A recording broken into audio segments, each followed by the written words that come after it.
যশোরের চৌগাছায় তাজমহলের আদলে নির্মিত দৃষ্টিনন্দন মসজিদ এটি। মসজিদ আহলিল মুমিন। দূর থেকেই মসজিদটির সাদা পাথরের সৌন্দর্য চোখে পড়ে।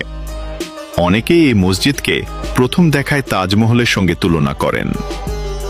জানা যায় 2019 সালে এই মসজিদের নির্মাণ কাজ শুরু হয়। প্রায় 7 বছর ধরে হাজারো শ্রমিকের নিরলস পরিশ্রমে গড়ে উঠেছে এই নান্দনিক স্থাপনা। নির্মাণ কাজে প্রায় 70,000 শ্রমিকের অংশগ্রহণ ছিল বলে স্থানীয়ভাবে জানা যায়।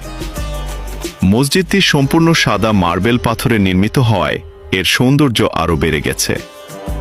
ভেতরে প্রবেশ করলেই চোখে পড়ে বিশাল গম্বুজ, দৃষ্টিনন্দন কারুকাজ, ঝাড়বাতি এবং আধুনিক নকশার বিশাল সিলিং ফ্যান। প্রতিটি অংশে রয়েছে সৌন্দর্য আর নান্দনিকতার ছোঁয়া। এই মসজিদে একসঙ্গে প্রায় 1500 মুসল্লি নামাজ আদায় করতে পারেন। প্রশস্ত নামাজের স্থান এবং মনোরম পরিবেশ ইবাদতের জন্য এক শান্তিময় অনুভূতি এনে দেয়। মসজিদের দেয়ালে পবিত্র কুরআনের আয়াত এবং উদ্বোধনী ফলকও স্থাপন করা হয়েছে, যা এর ধর্মীয় ও ঐতিহাসিক গুরুত্বকে আরও সমৃদ্ধ করেছে। যদি আপনি যশোর বা আশেপাশের এলাকায় ভ্রমণে আসেন, তাহলে চৌগাছার এই সুন্দর মসজিদটি একবার ঘুরে দেখতে পারেন।